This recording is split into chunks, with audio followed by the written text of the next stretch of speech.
Welcome to the Kinsale Community School Economic Society podcast. I'm Rowan Crowley and I'm Oscar Callahan. Today we're with Thomas Gould, TD for North Cork Central. Thank you for having us here, Thomas. We'll just kick off this podcast with the first question. You want to take it away, Oscar? What would you say are the most pressing issues facing the country currently? Well, the most pressing issues in my opinion, and I'd imagine the opinion of Sinn Féin, would be housing, number one. You'd have healthcare services, number two. Then you'd have the cost of living. So those would be the top three. But then there would be, you'd have the environment, which would be very high up there as well. And you'd have the issues with low paid wages, low paid workers, better terms and conditions, the challenges that workers are having. So I suppose first of all in relation to housing, we have a crisis now. It's actually gone past a crisis, it's an emergency. What we need now is a strategy from the government to deliver more houses. And one of the things that I sit on the housing committee in the Dáil with Owen O'Brien, our party spokesperson on housing. The government isn't reacting to the levels of demand that's there for people. And what we're looking at now is housing is actually having an effect right across the board. For ordinary people, it's an issue somewhere to live. But also when I suppose come to the part I share here in relation to, if you're trying to bring companies in, I earlier on this year I met with the multinationals in Cork who were outlining to politicians what their asks were. And one of the highest priorities for them was housing. And there's been a situation where companies have looked at locating in Ireland, but because of the lack of housing, have chosen other European countries to set up in.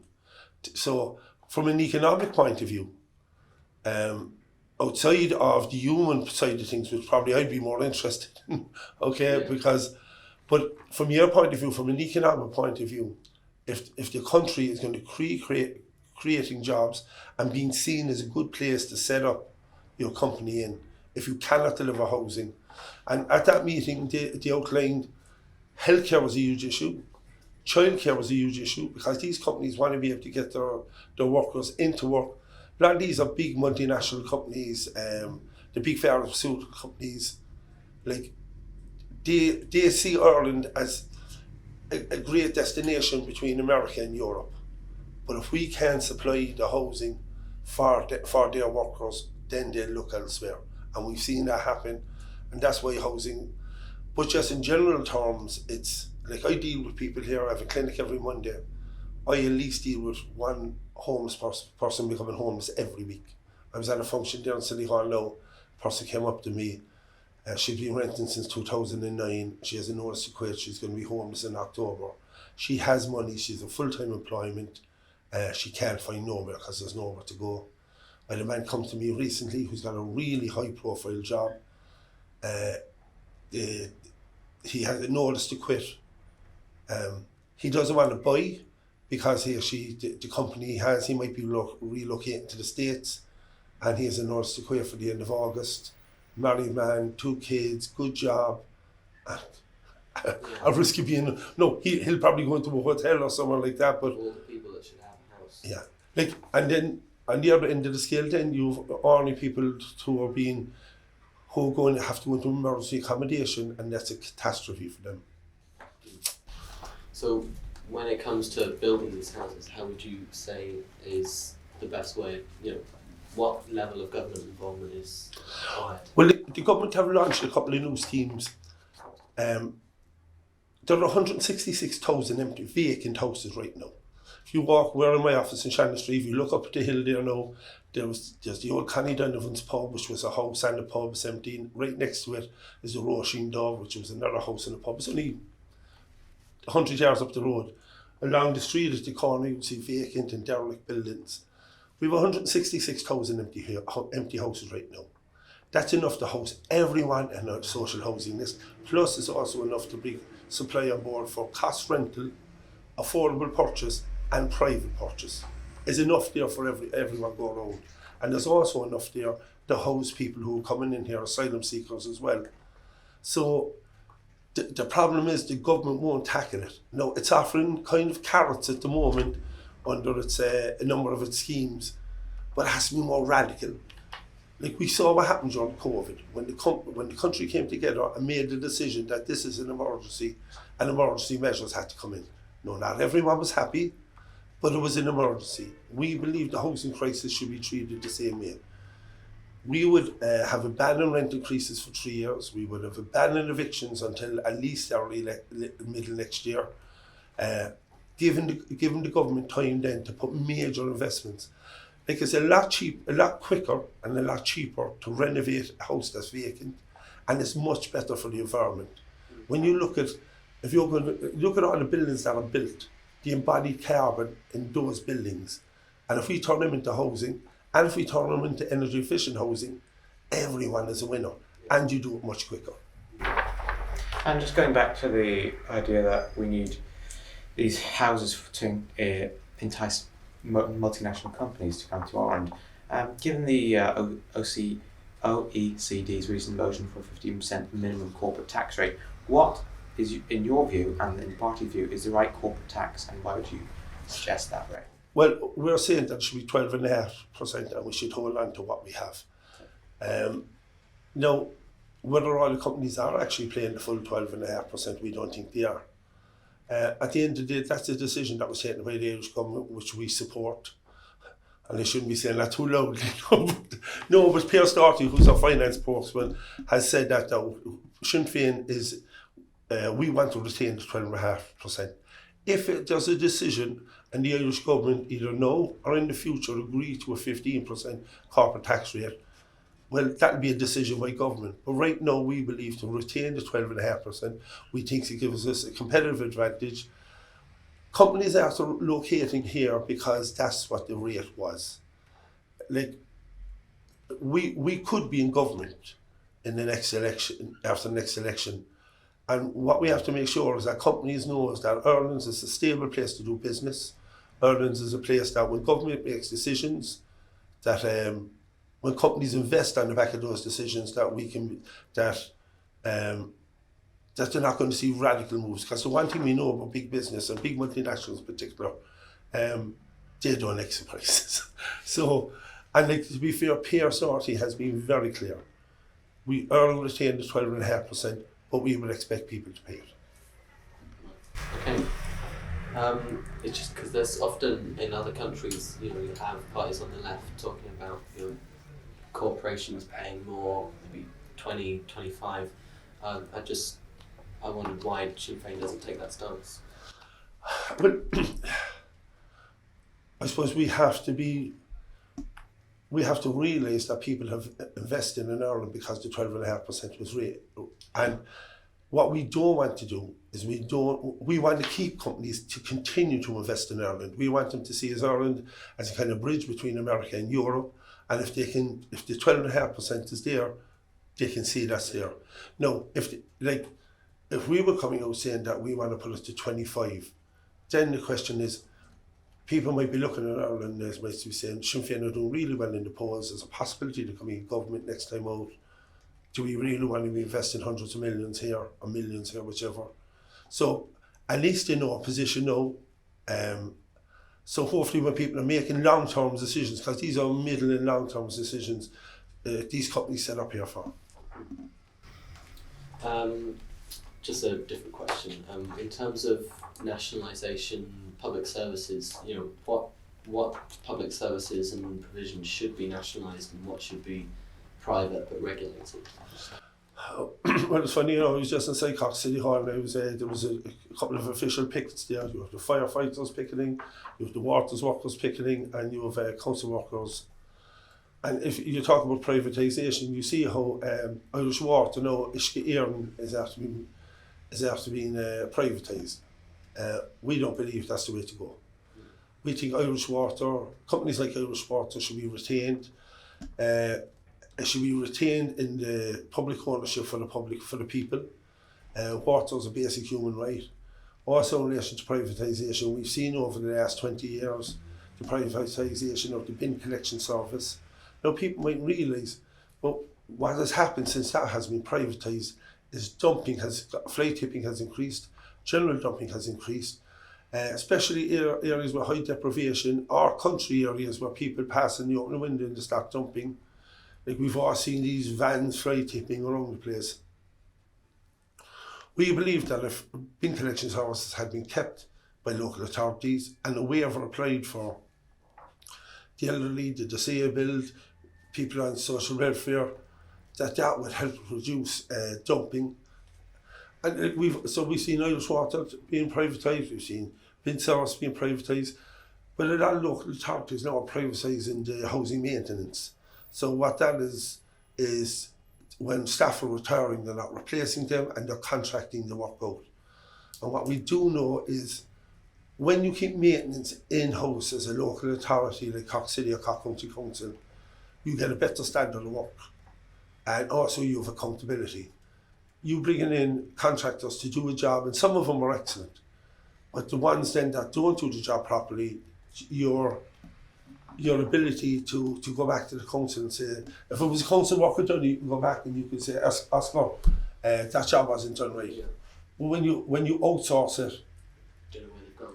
they're gone. Yeah. And I suppose what we're seeing now over the last 20 years, and it's been Fine Gael policy and it's been supported by Fianna Fáil, has been an agenda of privatisation. Like we see it in the hospital now, a lot of the cleaning service, security services are contracted out. Recently I led a campaign after COVID to get food trolleys and bus trolleys or tea trolleys back on the train services.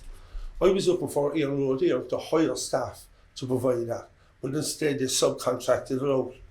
So what you're seeing is privatisation happening all over the place. Yeah. But it's not, it's kind of, it's being done by stealth. Yeah, there's certainly an argument to be made that privatisation sort of leads to corner cutting and don't have the right interests in mind. Would you say that you would increase nationalisation in the health service? Would that be better off as like a fully nationalised? Well, you see, it should be fully nationalised. But what we're seeing now, because of huge issues with recruitment, we're seeing loads more contract staff coming in. Like you see there, and I'm not sure if you see this week in New Doyle, there's a 10-bed respite centre closed at the moment in Cork because they can't get nurses for it. The minister had looked to get contract workers in, but the HSE said, listen, they wouldn't have the staff or the experience. But like, there the government were trying to firstly privatise a respite care. See, what we know about privatisation, if you privatise something, the company must make a profit. Yeah. So if the company is making a profit, we believe, like, especially for health, something really fundamental is health. It shouldn't be, your ability to pay shouldn't affect. Yes, it should be your need, so not your ability to pay. And what we've seen is, I can put it this way: if I'm in private health insurance, I can see a consultant within a week or two, or maybe 3. But like, you're seeing a consultant really close, really quickly. If you're in the public sector, or if you're a public patient, you're waiting. You could be waiting 18 months just to get to see a consultant, and that's just an initial consultation. If you go, like, you see what's happening with private health insurance, and this, like, we believe that Sláinte Care is the model laid out, that it should be public health for everyone, right? Now, people are saying some people might have the ability to pay. Listen, and that's fair enough if they have that ability, right? But if you have 2 people in need of a kidney or 2 people in need of surgery, like, it is morally wrong for a person to be done quicker, even if they're not as sick as the other person, and the other person then is left on a waiting list. I raised a case in the Dáil this week where I have a man, he's had his operations cancelled 3 times in the Mercy Hospital. He's got a colostomy bag, he's constant pain, he can barely walk, he's trying to care for his wife, 2 of them are pensioners. If he was in private health insurance, he would have been done. It's just, he's 3.5 years, January 2020. January 2019, he's full 3.5 years in now, right? Yeah. Like, if he was in the private health sector, he'd be done and dusted. Yeah. And that's our point. How can that be right? So we would like to see staunch care implemented. We feel privatisation of essential services is wrong. No, privatisation in the open market, if you're talking about pharmaceuticals, you're talking about entrepreneurs, that's you're talking about entrepreneurship then. That's great. Let people be creative, imaginative, come up with ideas. That's brilliant. But when you're talking about healthcare, you're talking about nursing homes. If you look at nursing homes now at the moment, I think 70 to 80% of nursing homes are private, or 20 to 30% are public. Now, if you went back 20 years ago, it was the opposite. Now, we see what happened during COVID, the amount of deaths that happened in nursing homes. There are serious questions to be asked whether, because these nursing homes were run for profit, did they have the ability, and I know for a fact because I deal with people in nursing who've had people die in nursing homes during COVID, and they believe that because these were for-profit companies, the care that their family members got wasn't to the standard that it should have been, and not to the standard that they would have got in a public hospital that was run by the HSE. And just in terms of like big pharma and big tech within Ireland, is there not an inherent paradox in the fact that these private companies make money from medication and in terms of big tech, mobile phones and stuff, and in terms of medication, they plan on the more medication being needed for more money, and with the phones there's proofs and reports that planned obsolescence, that the phones have to run out. Is this a problem in terms of Sinn Féin view, and what will you tackle it with? Okay, we take one at a time. Big pharma, we see from COVID-19 the money they made. It's colossal. No, listen, we need pharmaceutical companies. We need them to be able to adapt to situations like COVID and others, right? But like the profits they make are so astronomical. Now they will argue that, like I've met with some of the big pharma companies around, I suppose, government policy and where Sinn Féin policy would be. They want to encourage the support that the government gives in relation to research and development. They see that Ireland as being a leader with colleges like MTU and UCC and colleges in Dublin and Limerick. But at the other side then, the profits are so huge. You know, it certainly gives you food for thought. Now, our attitude is at this moment in time is we have a taxation system in place, and that's the taxation system we have in place. But like, there's certainly a lot to think about. And then when you talk about IT and you talk about the Facebooks or the Meta or the Twitter or Instagram or whatever, like in the Dáil at the moment there's a number of bills coming in relation to privacy, in relation to online. I'm not sure if you see this week now, there was a campaign last year the government brought in something about if you threaten to show pictures of people, say nude pictures or compromised sexual pictures online, even the threat of threatening a man or the girl that you're going to put these online is an offence. Like I've seen a few incidents recently, and actually myself, I was on my Twitter now at the moment, some of the far right calling me coming off a train yesterday, they caught me off guard, which listen, it was fine. And then the Facebook live, they got very abusive, they would call me an F in this and an F in that. That went live on Facebook, whether people should be allowed really nasty stuff. But we don't just see it with me, we see it with a lot of these riots at the moment where they're burning down people's tents and attacking, destroying their the few worldly possessions they have. Should that kind of stuff be allowed to be shared? So like the big IT companies certainly have a responsibility. There was a big decision made in Europe this week where Facebook were fined 1.2 billion. Plus there was rules and regulations about sharing European data with American Facebook. It's just we have to be really careful. People have a right to privacy. People have a right to have their data protected, but these companies are so big, they're world global companies. So that's why it's very important that we work with other European countries so that Ireland alone is hard for us to stand as a country on its own. That's why we need to work with Europe to make sure that we can that they don't get to run it themselves.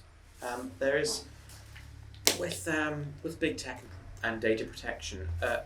Oftentimes, although the European laws are very good in terms of data protection, we have kind of companies using loopholes and stuff to get around this, and America and stuff where it's more lenient, and what is this leading? This is leading to like increased polarization between political groups and more just unpleasantness online and decreased privacy. What should we do to stop the polarization through decreased data protection and more suggestions of what people see online? You see, what we have known, we have very strong support on social media, Sinn Féin. Yeah. Personally, for me, Facebook is where most of my followers would be. It's probably my constituency, Cork North Central. I wouldn't have a big following on Twitter. Wouldn't have a big following on Instagram. I try not to be to personalise my comments. I'm very critical of government. I'm very critical of government and the housing policy, health, cost of living, people with disabilities. And when I put my videos up, they're not a personal attack on any one person. The attack is on the government's policies. Some people get carried away, or some people, we're attacking the government for their fundamental policies against ours. This is about policies, not about individuals. But when you go onto social media, it becomes personal. Like a lot of the attacks, like you look at Twitter now, or you look at other places about the, I'm attacked every week on social media. Listen, it doesn't bother me, but there's like in the last, I became a TD 3 years ago, 3.25 years ago, right? And even in those 3 years, there has been a fundamental nastiness after coming in. And it's not just taxing Sinn Féin, you have government, TDs and ministers and even like the LGBTQI. You see stuff at the moment now because some of the books in the libraries, you have library staff being attacked, you have people being attacked because of their colour, and then they're on social media. Like, I believe that the big social media companies have a responsibility. There's a very controversial bill coming through the Dáil at the moment on hate speech, it's in the Shannon now. I was going to ask about that. Elon Musk, I've heard, raised attention to that bill. I believe he accused it of being a sort of parallels with 1984 levels of government intervention within free speech. What would well, Elon Musk. Yeah, well, listen, he's a genius. There's no doubt he's a genius. But at the end of the day, right, we have to protect people. Like, there are people out there who are trying to incite violence against groups because of they're a certain type of group, whether they're travellers or they're coloured people or they're gay people or they're trans people. There are people out there now. I was looking at a video. There was a fella given out to me because there was the army barracks flew a LGBTQI flag. There'll be people now giving up because of Pride Month now, and why our buildings flying pride flags. They're trying to, these people then, like there's been violence now. When we passed the marriage equality bill, Ireland was seen as one of the leaders in, I suppose, gay rights, LGBTQI rights. But over the last number of years, we've seen an increase in attacks. So now you can be attacked on the street there now for being gay, for being trans, for being black, for being a traveller. And to allow people then to create that type of hatred. It's all right for Elon Musk, he's a multi-billionaire, he doesn't walk the streets like normal people. Yeah. You know what I mean? I would challenge Elon Musk to walk around the place and see what reaction he would get. Because I know that a lot of people probably don't like him for a lot of reasons, right? Whether it's his wealth, whether it's his politics, whatever. I think the man personally is a genius, and like he's got a brilliant mind. But just because you have a brilliant mind, don't mean you're right in all the things you do. Yeah. You know, so I just no, we're not happy with the bill. I'll be honest. There's a number we've spoken, and Per Daly, who's our spokesperson on it, has spoken to the minister to say that we have concerns about some of the bill. But should we err on the side of caution, or should we err on the side where people can feel unprotected or can feel vulnerable? So at the end of the day, I think it's about protecting people, especially when you're dealing with some of the most vulnerable people that we have. And just in terms of increased, unaccepting behaviours in this in society, where it's sort of like, less acceptance of people. We've seen a rising movement of Ireland is full activists, and anti-immigration and people who are coming into this country. From an economic and social point of view, what would you say to these people and to why their views aren't correct? Well, if you're just looking from an economic point of view, currently we're at 3.9% unemployment, which is as good as full employment. Yeah. I was speaking with people yesterday in HSE. There's vacancies everywhere. HSE, disability services, addiction services, people working in recovery, people working in local authorities. You go to any cafe, any shop. I was talking, and the minister told me a couple of weeks ago, or someone told me that there are 54,000 nurses in Ireland, or 57, and 12,000 of them are outside nurses from India, Pakistan, places like that. Our health service couldn't operate if we didn't have doctors and nurses and consultants and radiographers, not just from Pakistan or India, but South Africa, from Europe, from all over the world. Like this thing about Ireland being full, where's the data?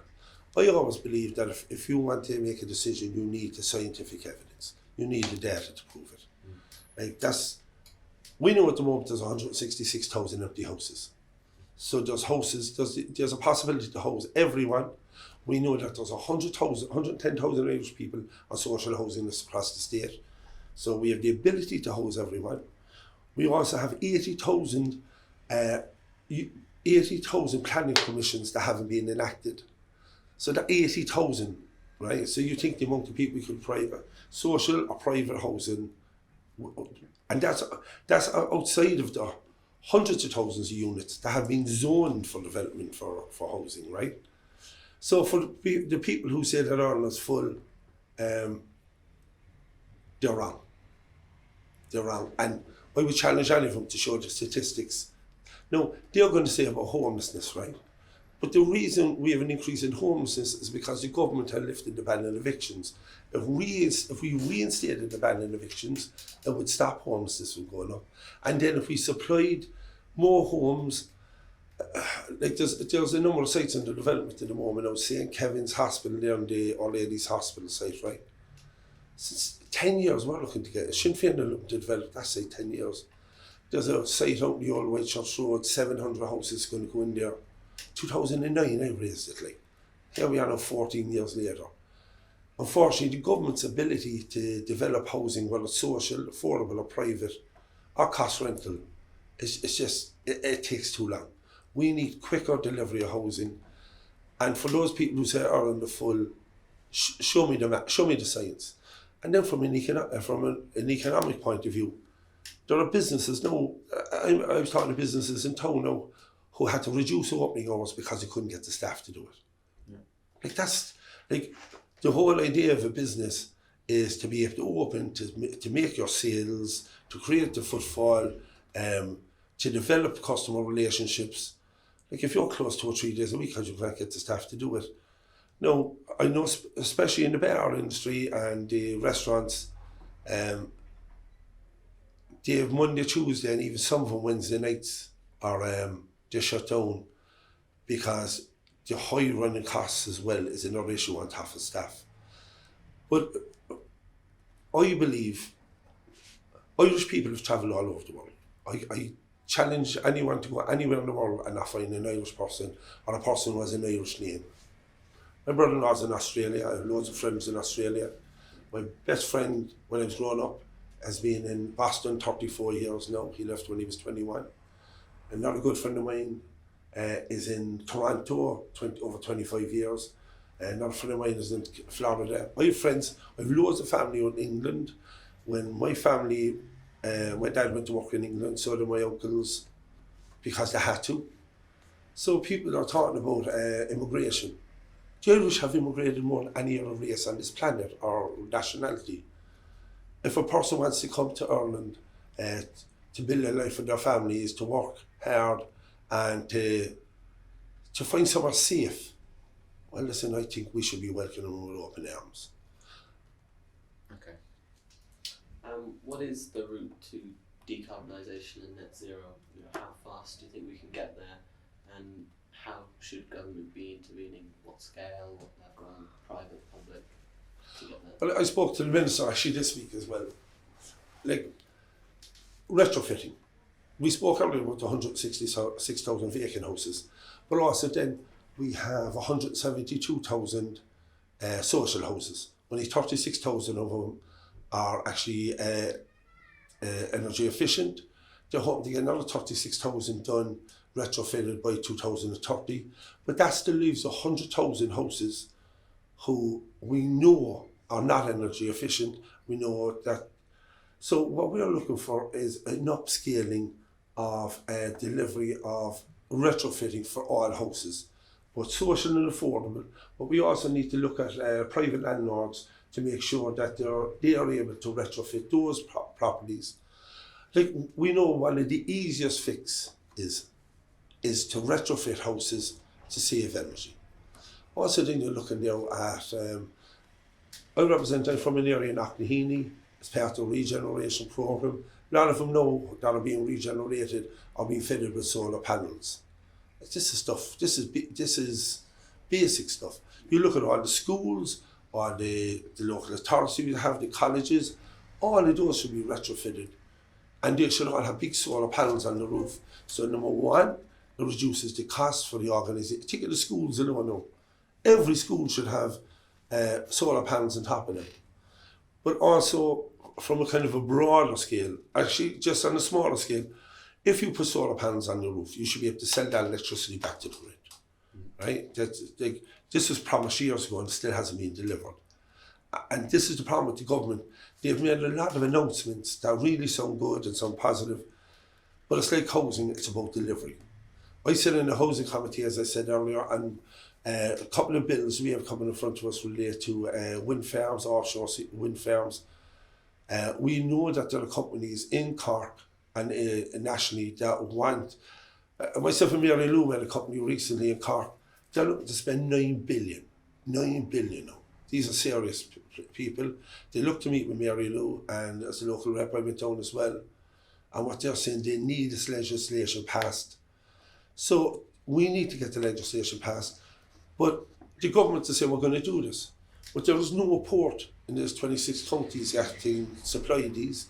The only port in the island is in Belfast.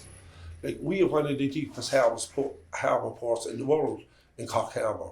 That should be being fitted out now at the moment, so that when these major offshore wind farms are going to come along, that we're ready to go. Like, what we don't want to do is get the legislation there and get the companies in ready to do it and not have the infrastructure put in. This is the work we should be doing now. So you can get the offshore wind farms, the projections are huge. Like, Ireland actually will be a net supplier to Europe of wind energy. So like, that's something the quicker we deliver that, I believe that is the best way for us to get along to meet our targets. But then you're also looking at electric cars, the figures of that. The problem with them then is you're looking at the cost, and the infrastructure needs to be put in place. The government has an awful lot of work to do. It says a lot of good things, but it's lacking on delivery. And like, I'm dealing with people now who can't pay their bills, who can't pay their electricity bills, who can't pay their gas bills. I was in the Dáil this week. There are 200,000 people behind in their electricity bills. 140,000 people are behind in their gas. If we were supplying our own electricity, think it would be much cheaper. It'd be kind of it's environmentally friendly. So, to me, I think the delivery of the offshore wind farms, the retrofitting of the houses. Also, we looked at a policy of giving all students free on public transport. That would stop parents driving to schools, driving to college, driving kids everywhere. If you lost students with that ability to get on the bus and go for free, and it's happening in other European countries. And what we're also seeing now in other European countries, all the small things make a difference.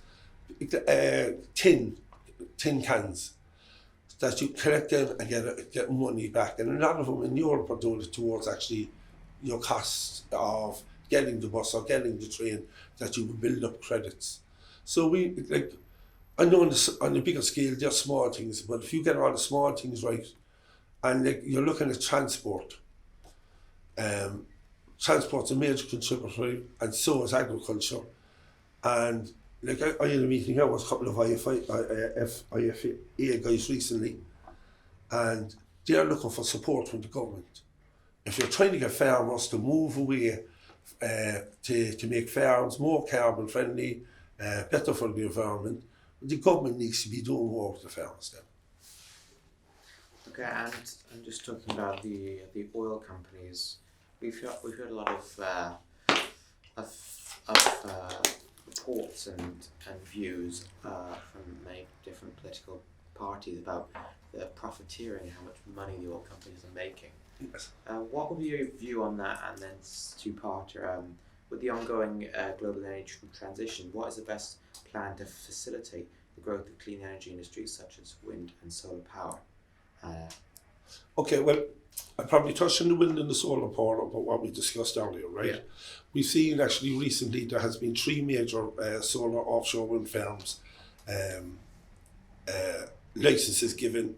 They're off the east coast. 2 of them are off the east coast, or 3 of them are off the east coast. I can't remember. 2 of them definitely are. So I believe we need to speed up the planning. There's a bill in the dial now at the moment. The Maritime Area Planning Bill. We need to deliver that.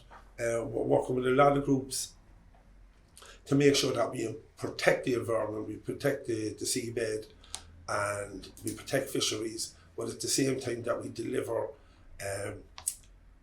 areas where these wind farms can be. So that piece of legislation, and also the Maritime Areas Protection Bill, these need to be brought through, and we're working really hard on them. But then we need government then to make sure that bill then is enacted and delivered. In relation to solar panels, we discussed that earlier. Our plans would be to make solar. Like we're here now, we're sitting in my office, it's beautiful outside there. It's not a solar panel in the street. This is Shannon Street now, the main street's in the north side. You walk outside the door, you won't see a solar panel. The government should be incentivising people. See, the problem at the moment is people who, the grants don't cover the cost. So if you don't have money already, you can't avail of the grants. It's catch-22. So what that means is the poorer remain poorer, right? Where the more affluent people, they can retrofit their houses, they can put in solar panels, they can do that work because they have the resources to do it, and then they can get some of the grants back, which won't pay for all of it, but pay for the nice bit. But if you're Johnny Murphy up the road there now, so that's why these grants in relation to solar power have to be increased.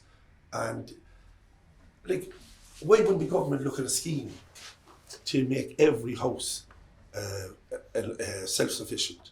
You know, it's possible to do. Also, then, what was your first part of the question? The profiteering issues. Yeah, well, we would have brought in a windfall tax a year ago. Really? Like, yes, yeah, and we don't.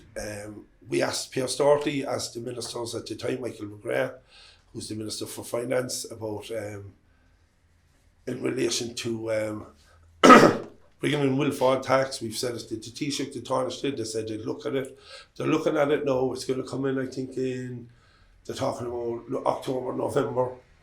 Like, the energy companies have been kind of profiteering for well over a year now, and they've gotten away with it.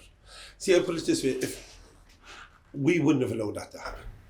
So why do you think they're dragging their feet over such, it seems like the obvious thing to do, sort of easy money, it makes sense, it's not sort of, they haven't earned the profits necessarily, why haven't they? Well, I can only speculate on that. What we've seen is windfall taxes in other European countries.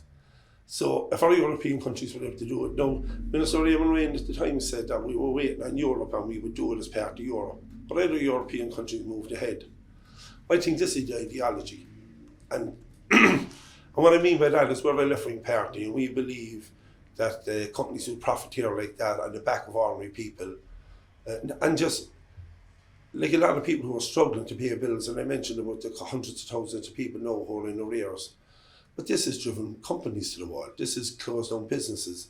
So this is not just about poor people or low-income people. The effects of the energy prices has really rippled out right across the community. So I believe that Fine Gael in particular, but probably supported by Fine Gael, they don't want to tackle business. They don't want to tackle landlords. They don't want to tackle landholders.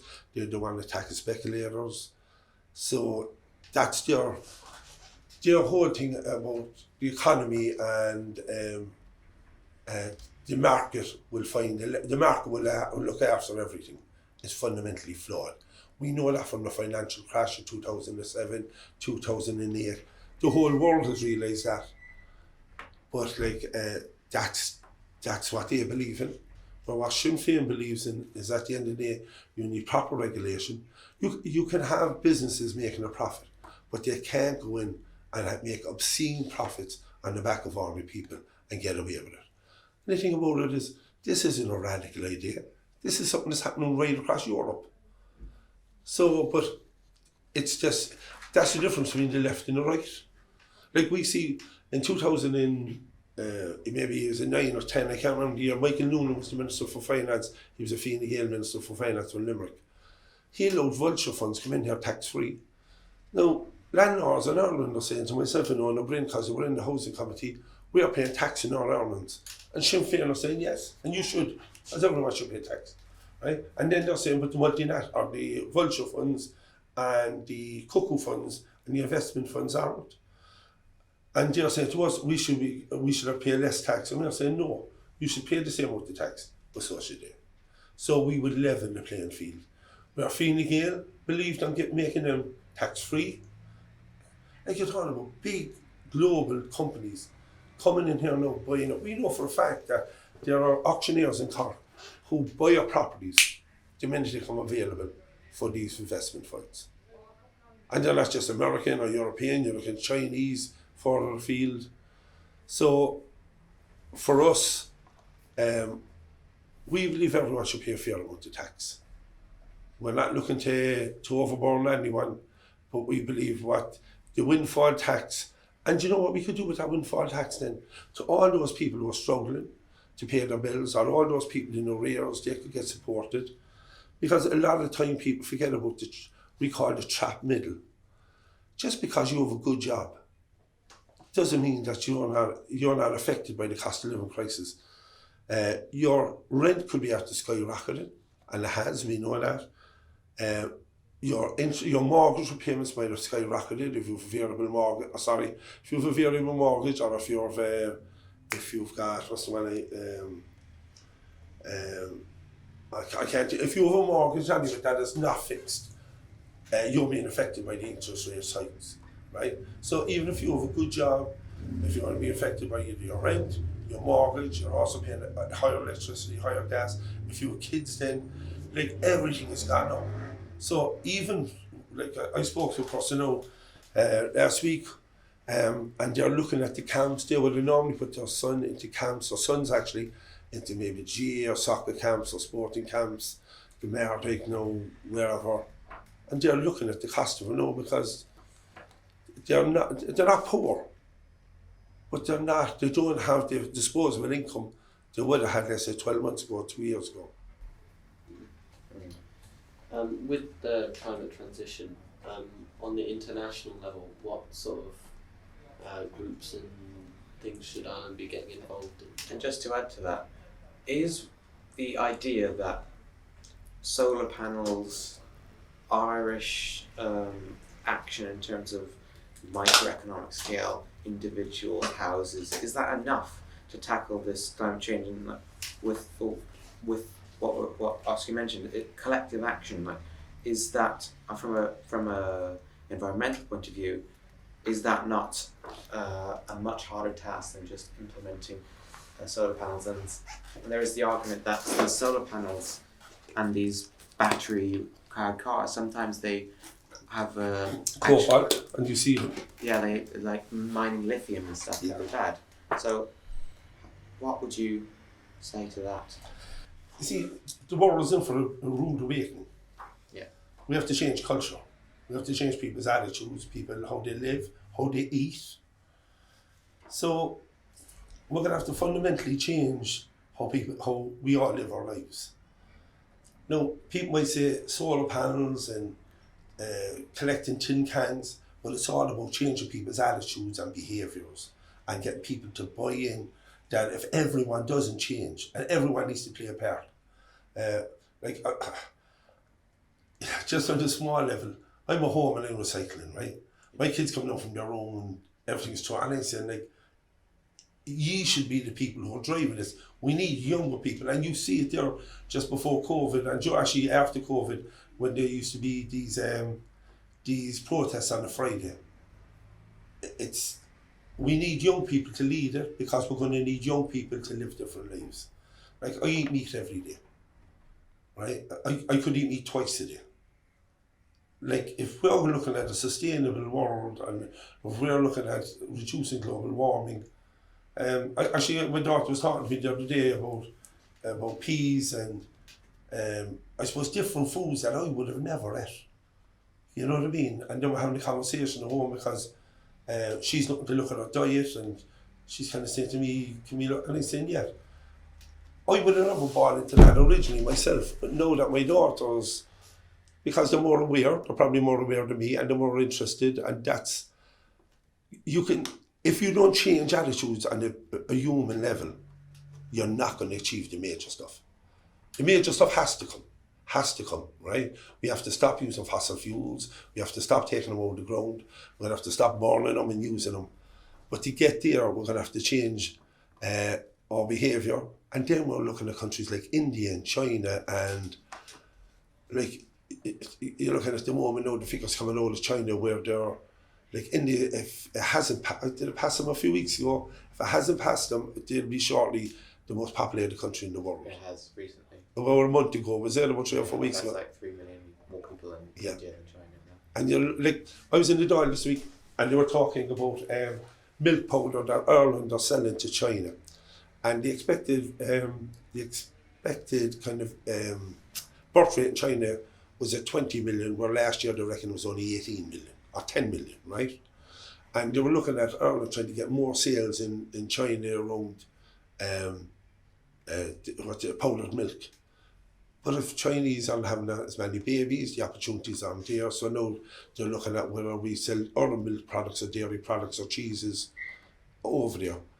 But the thing about it is, if we can't get China to buy into it, and India and Asia, but like, why, or Africa, why would countries in Africa who have a lower standard, like you have Europeans and Americans and other countries kind of saying to the Indians, and don't get me wrong, the Chinese, someone said to me they're building a coal power factory every week or every month, like,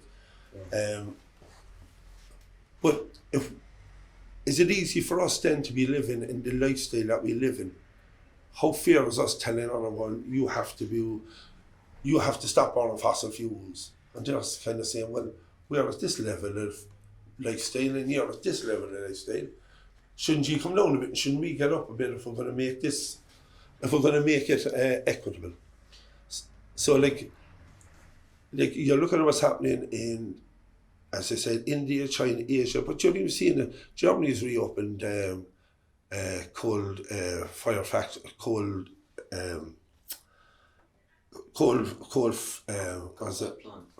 plants, right? You see in the States. Willow project of Joe Biden recently the oil drilling in Alaska recently approved to that. Where we going then, you know? Yeah. And would you say that should it really be I'm trying to phrase this in an uncontroversial way, but should it really be the choice of the people who in India and China who are contributing to this global catastrophe? I mean, is climate change not something bigger than every person in the world right now, and it will last for generations, in 100 years when everyone's dead? But you have to have climate justice. Like, there's no point telling a person who is only eating rice or has a limited standard of living, you can't drive around a diesel car in China or in India, and then you have people here flying around the world going on holidays and stuff like that. Like, if we don't change people's attitudes, and which then change governments' attitudes, which then change the global attitudes. Like, I put it this way: the next election, because housing and health and the cost of living is so big, the number one thing should be climate action. But because there are so many other things that affecting people's daily lives, there's a possibility where climate action isn't at the level it should be at. That's why you need younger people. That's why you're going to need activism, so that you force parties, political parties and government to make decisions. Because you must remember, there's a lot of vested interest. There's a lot of companies they're making billions, hundreds of billions. I was looking at something there recently between big oil companies and big IT companies and pharmaceuticals. The money that those three industries are making. But when you look at oil, then you look at the Chinese, you look at the Arabs, Saudi Arabia, a place like that.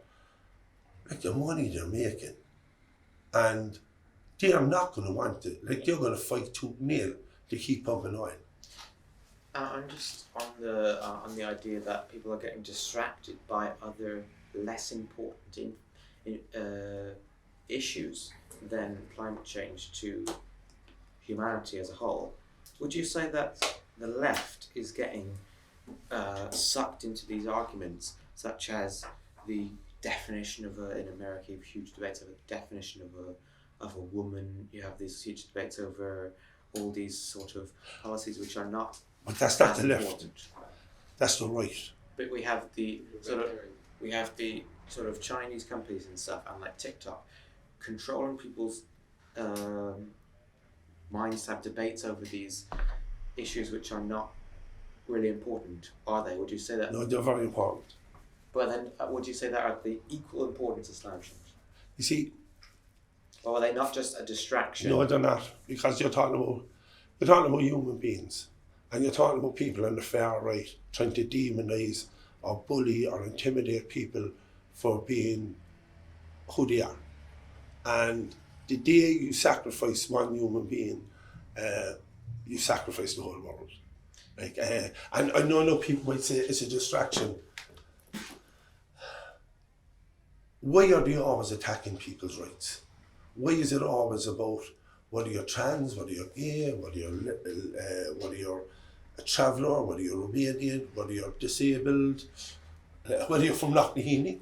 Because I've seen discrimination all my life because I'm from an area like Knocknaheeny. I know people who wouldn't put down their address Knocknaheeny.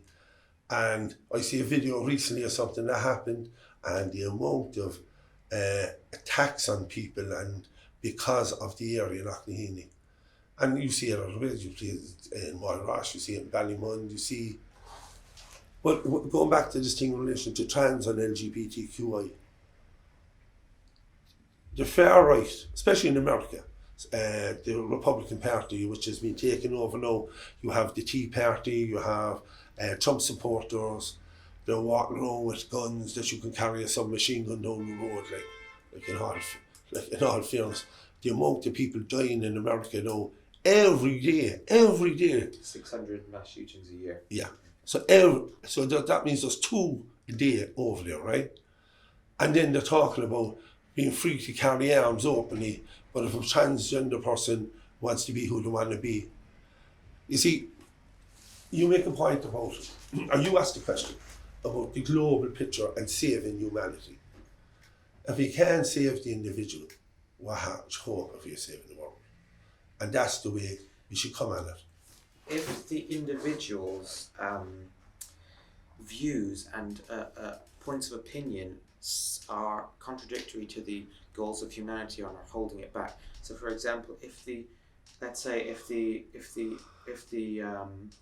challenges in Irish or American politics is taking up so much time in relation to trans definitions, or in India, if the behaviours of the people in India are contradictory to the global picture of what we need to do to save the world from inevitable collapse, like Carl Sagan was trying to tell us in the 1980s, should their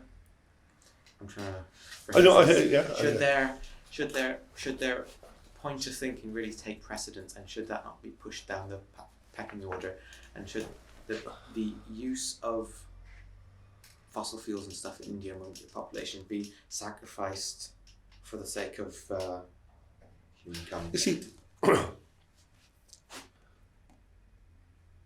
we should lead by example. Let Ireland go away and become carbon neutral. Let the Irish people, let the Irish government put a roadmap in place of how can we do that, and let us do that. And let us encourage then through the European Union that, and our position then in the United Nations to do that. Like, you countries around the world who are undemocratic, they have dictatorships, they're not going to listen to us. You see what's happening in Russia, you see what's happening in China, you see what's happening in South America and some parts of Africa and Asia, where you have dictators, and actually former Soviet, was it just because Kazakhstan or have become a nuclear power again because Russia has shipped some nuclear weapons in there. Like, we're trying to get less nuclear bombs in the world, not getting more, right? And the point you're making about behaviour, if let's say if India, just using India as an example and not against them, right? They are trying, like, the Indian government is trying to do what's best for the Indian people. I assume now. Notice in Indian politics there's a lot of corruption, like a lot of politics around the world, right? But you assume that the Indian government, we'll assume that, is trying to do what's best for its people. It should also be looking at the consequences of their action to see they should be putting in measures to ensure that, like you look at that, if they are using more fossil fuels, if they are burning more oil or what have you, that they're putting measures in to counter that they might be building more wind farms, more solar farms, that they're doing that as well. But like, I had a friend who was over in India, and they described to me, it's unbelievable, the affluence in some of the areas, you wouldn't see it anywhere in the world. The rich are super rich. Yeah. And then the poor are super poor. So, like, we have a situation where many parts might have electricity, fresh running water, and surely every individual or every citizen in the world should be entitled to their basic rights and their basic needs. And is there nothing we can do, or should we penalise foreign countries that don't sort of at least plot a road? I mean, what can we do? Yeah, no, that's a point. But what we have to do first is we have to do it ourselves first. And once we do it ourselves first, we should be saying then, if you're supplying products that were developed with fossil fuels when there was an alternative, well then there should be maybe a tax or a levy put on them. That's a policy that the whole European Union would have to do together, because you wouldn't, like, someone like Ireland putting that in place, it wouldn't be possible. It would have to be a European-led initiative. But Europe then has to stand up first. Now, I think there is a willingness in the people of Europe to become carbon neutral and try to save the planet. I believe the majority, not everyone, but the majority believes that. But we have to lead by the front. But also then, like, you look at America. You look at, like, you made a point about the gun drilling now in Alaska. Like, it's less drilling, we should be doing that more. Like, we have a policy now in Sinn Féin, and the government had accepted it a couple of years ago, no more drilling. We know we have oil and gas off the coast of Ireland. It would be very easy for us to some people have licenses to drill there. It'd be very easy for us to tell them go ahead and do it. But all we're doing then is to add to the problem, is less fossil fuels. But we're also going to have to do a lot more work with the colleges and the private sector about, like, let's say we get our energy. Let's say we sort out electricity through wind farms and solar, and maybe tidal, right? But then a lot of parts that people use in every day, they also come from the petrochemical industry. So we're going to need more innovation, we're going to need more research and development to find out, to get away from our dependence on fossil fuels. And that's, I suppose for me, we're looking at changing the world to save the world. Okay, and we've heard a lot of debate in recent weeks about population collapse and if it's a good thing for humanity and in terms of climate change. Is the population of the world better at a higher rate or a lower rate than it is now? Well, listen, there was a worry for years and decades that the population was going to get too big. From the evidence I see, we're not at that situation. We'll never get to that situation. Like, we want mankind to go on and maybe not live forever, but live for as long as we have a universe and an Earth, maybe an Earth, or maybe go into the universe. So I'd love to see a situation where every citizen in the world would have a decent standard of living, would have a quality of life. The disparities at the moment between what people have in some countries and what people have in others is huge. So maybe if there are less people in the world, I remember looking back at history and they talked about the Black Death.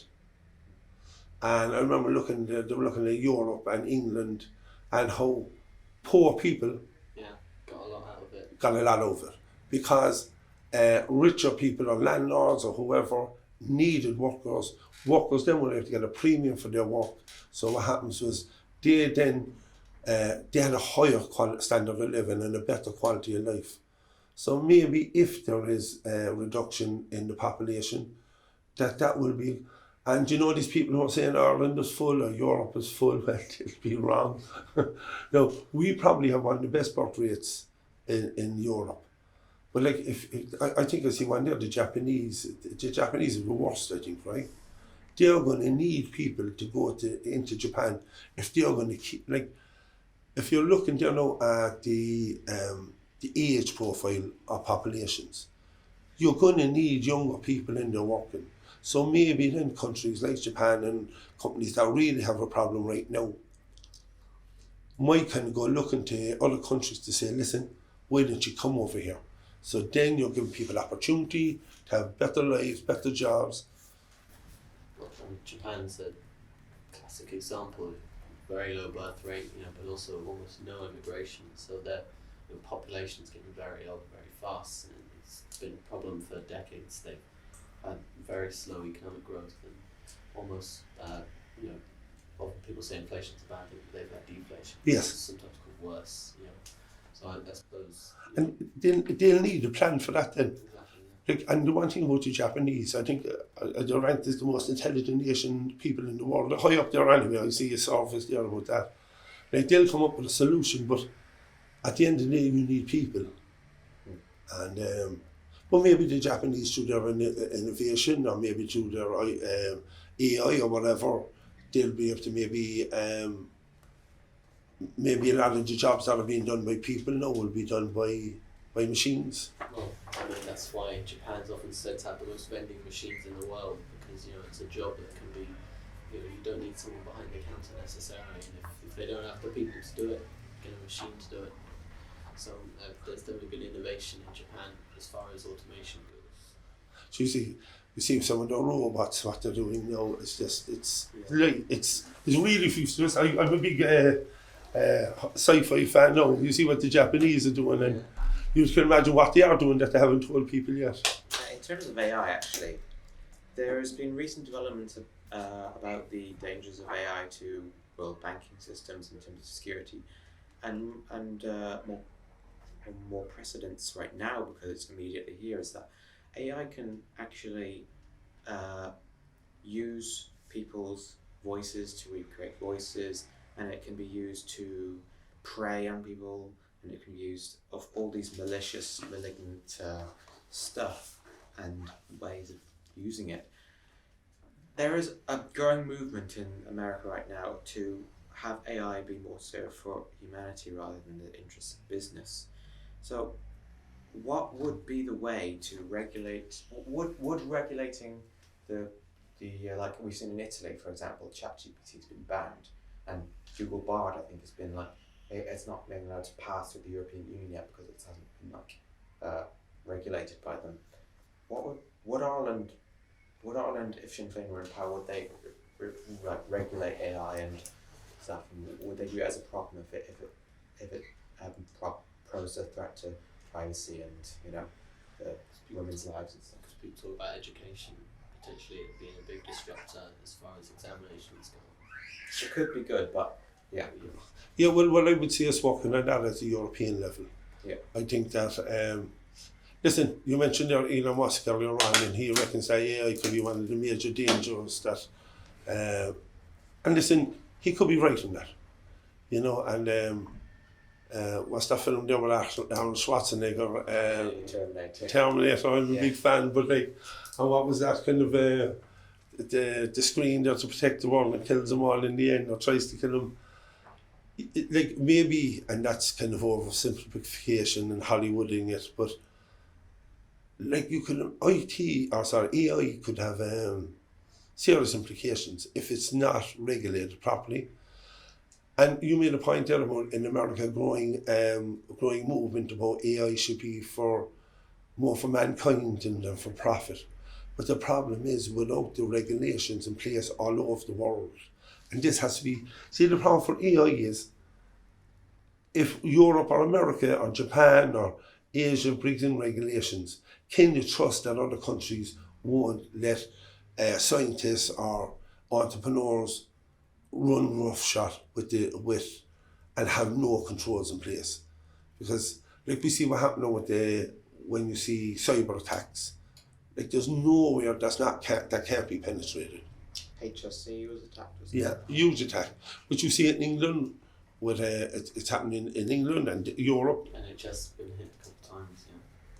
So if people can do that, can you imagine what an AI could do? It's just, it would be like, so I wouldn't be too paranoid about it, but I'd also say that we'd have to definitely draft laws and regulations to ensure that that the regulations will be in place to make sure that it was safe. I think that's a kind of a European, and I know that that's going on at the moment, they're looking at that. But I suppose from a Sinn Féin point of view, and I don't think we have a policy on it now, but our attitude would be that we would work with Europe to deliver policies that would, listen, there could be maybe great innovation in AI, right? So we're not kind of saying that, let's not have it. If we know we can make sure it's safe, and we know it's something that we can make sure the regulations are in place, because like you look at the amount of innovation in the last couple of decades, how the world is exponentially, like you look at your phone. I was watching a program last night now, and a fella had a phone, it was like a block to his ear, right?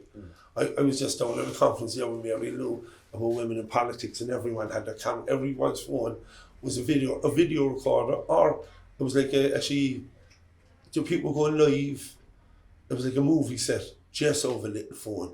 So, listen, AI could be a very good thing for mankind or womankind or the human race if it's regulated properly. So we've seen that recently in the news there's a Singaporean company which takes AI and it shows it brain scans of a human, right? During the viewing a picture, let's say, of Mary Lou, right?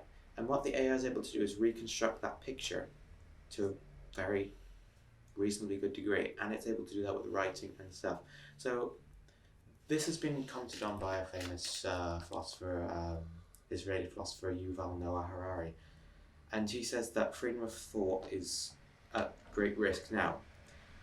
Would that be very much against the policies if that was employed as a profit device, or even this applies for humanity in terms of government, law maybe? Would that be a device which would be too far in terms of playing God or freedom of thought, even in courtrooms and stuff, to see what people are thinking? Would that be too far? Is that like going too far in terms of technology, you know what I mean? You see, what you described there though would certainly be going too far. That's kind of like stuff like from 1984 or even something, what was that film there where if you committed a crime that... Minority Report. Yes. So that's what you're describing there. Yeah. A type of Minority Report. Yeah, obviously, like, in that scenario they made it that you could have a utopia if you could prevent crime by knowing what people are going to do before they've done it. No, because there's always free will, you know, and anything that would try to subvent a person's free will. A person might think, just because you might think something doesn't mean you're going to action that thought, you know. No, there's a possibility you might, you know, but to read people's minds and thoughts would be, that'd be such a betrayal. It'd be completely wrong. Like, a person's thoughts are their own. Yeah. You know what I mean? And to allow AI then the possibility of reconstructing your thoughts. Even for governments, even for law purposes. Oh no, yes, no, personally your thoughts are your thoughts. And it goes back actually to the point you made earlier in relation to maybe a trans individual or people's rights, the individual over humanity. You can make the same argument here. Yeah. You know, and I would say that a person's individual rights must be protected at all times. But the other side of that then is, I was watching there on RT last night how this guy, because of implants that were put into his brain and put into his legs and his back, was able to walk again. And this is really cutting edge technology now. You could see how the implants were placed on his brain. They kind of showed a 3D or an image of it on RT. Like, for stuff like that, where it has huge medical advances. So to a person who's, like, I have a lad there right now, he had a tragic accident there 2 years ago, Adam Drummond, he got paralysed from the waist down through an accident fall.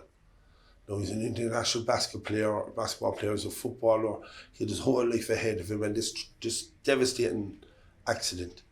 Like, you would love to see Adam, kind of this technology becoming so widespread that people who are in wheelchairs or people who have limited mobility, that it would change their lives for a positive. So there's a balance to be had with AI and I suppose technology progressing, especially from a health point of view, but then AI, I suppose, invading people's thoughts and their privacy and their actually free will. So to me, and that's what goes back to the point made about regulation, you need to be able to define that that should never be allowed to happen. But the innovation in medicines or innovation, like, maybe AI can be something that we can use in relation to climate change and global warming. Like, they're really positives that we can use it for, but we have to protect the individual, must be the line that we draw. And just last question, the pivot, talking about Irish unification, we know Sinn Féin policy, but wondered how important is it? And, you know, beyond the philosophical arguments for and against, you know, it's obviously a very tense sort of middle ground up there. It's quite a fragile situation, and so, you know, how would that work in the real world? And, you know, how far off would it be, would you say? Well, I canvassed in the North. We've had our best elections, local elections ever in the North. I think it was 39 extra seats. We're now the biggest political party in the 6 counties. what we've seen is that for the first time, we've seen unionist voters vote for Sinn Féin in big numbers for the first time ever. And we know that because we just know from the turnout, from the tallies, from the amount of seats we won. The UUP lost a good few seats, and so did the SDLP. But we won more seats than the SDLP lost. So what we've seen, and I canvassed up there the Saturday before the local elections, and I was in Enniskillen, and we were canvassing in areas which would have been mixed communities. And we would know some people would be very pro Sinn Féin, or people would be SDLP, which means they would be pleasant, but they might vote for us, they might give us a transfer. We know that some people might be Alliance Party. And then there was other people that we know that when we knocked at the doors before, they told us to feck off, right? It never happened this year. Now, I'm not sure how other people got on canvas, and I can only relate my experience. Not one door did someone run us. Even people that we knew that were maybe DUP voters or UUP voters, they were very, what's the word I'm looking for, gracious. They engaged with us. It was just surreal. It was surreal to go into areas where we couldn't have went in. We canvassed areas now that we've never canvassed before, because we would have been ran from the door before. And I think some of that is like recently you had the coronation of the King in England, and Michelle O'Neill went to it as the first minister designated in the 6 counties.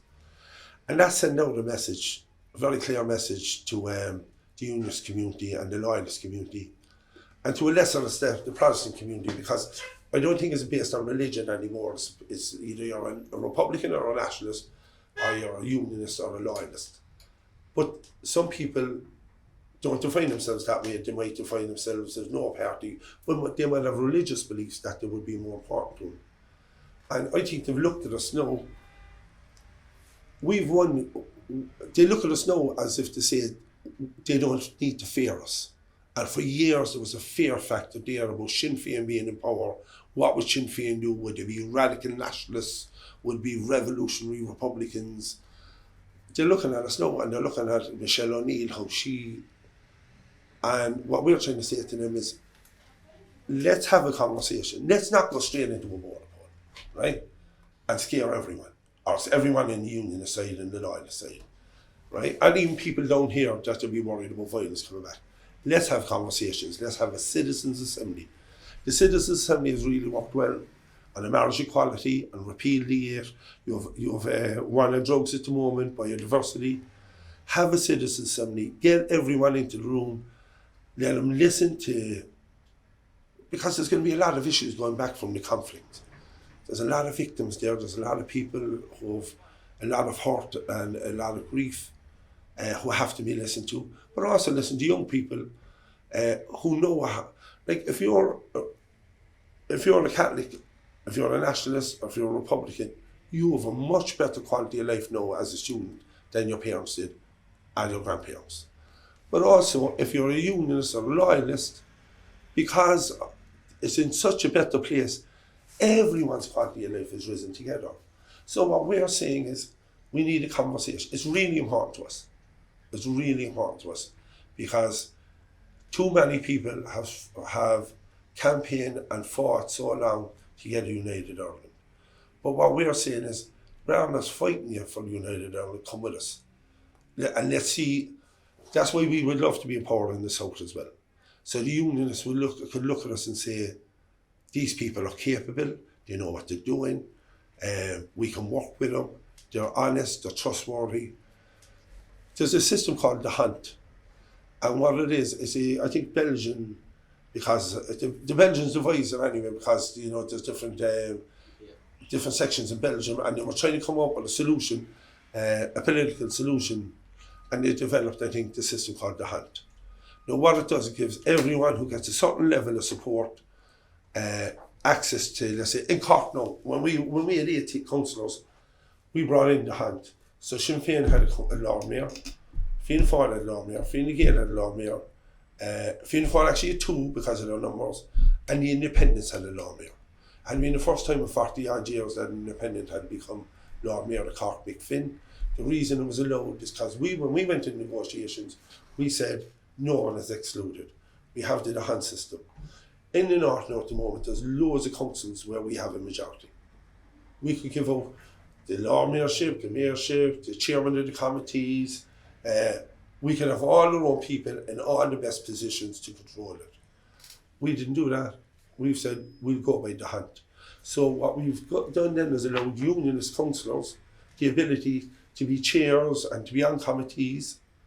Now, if you go to unionist held councils, they don't allow that. So, but what we're trying to do by our inclusion is to give them a voice and a recognition. And like, when we lost 4 seats in the last local election, the first Sinn Féin and Fine Gael did is got rid of us from all the committees, all the chairs, Lord Mayorship, got us, excluded us. It's happening in the county council for nearly 90 years. We believe the hunt should be right across the island. So that gives everyone an opportunity, gives everyone a voice, and it's inclusion.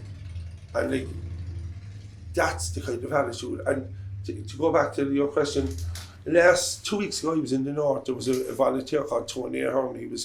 He died 50 years ago up in Fermanagh on active service, and I spoke at his commemoration. Tony was, he was only 17 when he died, right? His family, the grief was unbelievable. His dad had died a couple of years before him, so he commanded his mother and his 3 brothers now. And for all the volunteers like Tony, for all the families who'd lost someone, right, who fought for a free Ireland, like, we remember them all the time, but we also remember everyone this has been a horrific struggle. And I always remember, this was devised by the English. This was devised with the plantations, if you go back to then. But then afterwards, when you look at the famine and how landlords and how laws in England drove people off their estates and sent them to America and England so that they could maximise the profit they could make from their estates. Like, we would like to see, and I think we have a great opportunity now. If we could do the Citizens' Assembly, have the border poll, work with the unionist community, listen, you're never going to get a utopia. But if we could get United Ireland with supplying our own energy, looking after our own people and anyone who would come in, who would want to live here with us and to share the island with us. I made a speech in the Dáil 3 weeks ago where I said Ireland is a great place to live if you've got a home, if you have health and you have wealth. If you do those 3 things, it's a brilliant place to live. Well, if you're short any of those, like if you don't have a home or you're if your accommodation is precarious, if you don't have your health, you're on a waiting list for years, and you don't have money that you can't get private health insurance, well then your quality of life compared to the person next year. You can be two of you come in the Opera House tomorrow, the guy next year could have an unbelievable quality of life, and the person next year could be struggling. And we would like to see that out for the whole island. I was up in Enniskillen Council, and a couple of weeks beforehand, myself and my wife went up to Donegal, up to Malin Head. Listen, we have a beautiful island. It'd be great to share it in peace, and that's what we're. And like, you ask questions here about saving the planet. Right, you need to change attitudes, minds. You need to win hearts. And to United Ireland, it's the same thing. We need to change we need to change minds. We need to win hearts, and so we're leading by example then. I think that's why.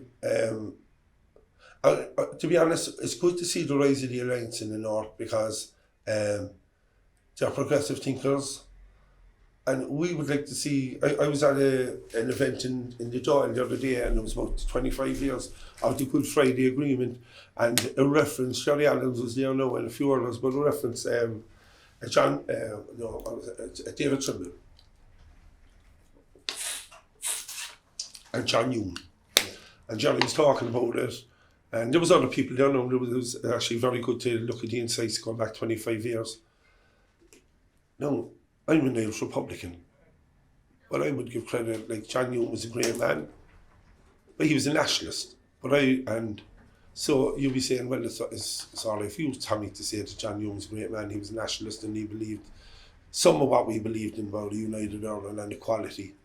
David Trimble took big risks at the time, and there were some people in the Ulster Union Party who took big risks at the time. And 25 years on from that, you look at the peace that's there. Now, it's not perfect, but I was in communities now, like looking at them. I did the Garvaghey Road, I canvassed the Garvaghey Road.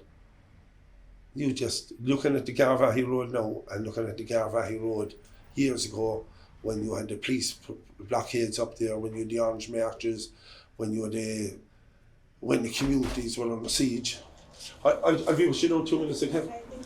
When the communities were under siege, it's a lifetime away from and we hope that will get better. So to us, Irish Union is very important, but it's only part of our plan to solve the housing crisis, the health, the cost of living, the environment. It's all part of a bigger plan. Just really quickly, if the situation there has achieved peace as it is now, why would we want to change it? If we got a compromise in 97 or 98, so 98, yeah, then why would we want to potentially risk it? We see, people argue that about the potential risk, right? At the end of the day, if the people want a united Ireland and they vote for united Ireland, fear of violence should never deter you from doing the right thing. If the people vote for unity, the people's voice should be respected. And like people threatening violence, they need to be stood up to. They need not to fight them, but to stand up and say, we won't be threatened. We will do what we think is the right thing. And that's the heart of democracy. That if the people decide, if 50% of people in the 6 counties plus one and the same down south decide for unity, well, that should be respected. No, you mightn't like things, like there's a lot of elections where I didn't like the outcome of them. And the last election in particular. But at the end of the day, it's democracy, and you have to accept it. You can crib about it, don't get me wrong, and you can fight against it or campaign against it, you know, and you can lead in opposition against it, but you can't not do something because someone threatens you with violence. Thank you so much for having us here, Thomas. We really appreciate the opportunity. Thank you very much for listening to this podcast. Listen, I appreciate it. Actually, you wouldn't even know when we're being recorded, but it was like a chat. Like something you could do with a cup of tea. So listen, guys, I really appreciate you coming all the way up. And actually, the thing about it, I hadn't briefed before any of these questions. Everything is off the top of my head. Yeah. I think they're all right, but I suppose no, it's real, and I'll have to tune into your podcast and listen to some of them. Yeah. And am I the first Sinn Féin person you've interviewed? Yeah. Well, listen, it was a privilege. No problem. It's great to talk. Thanks.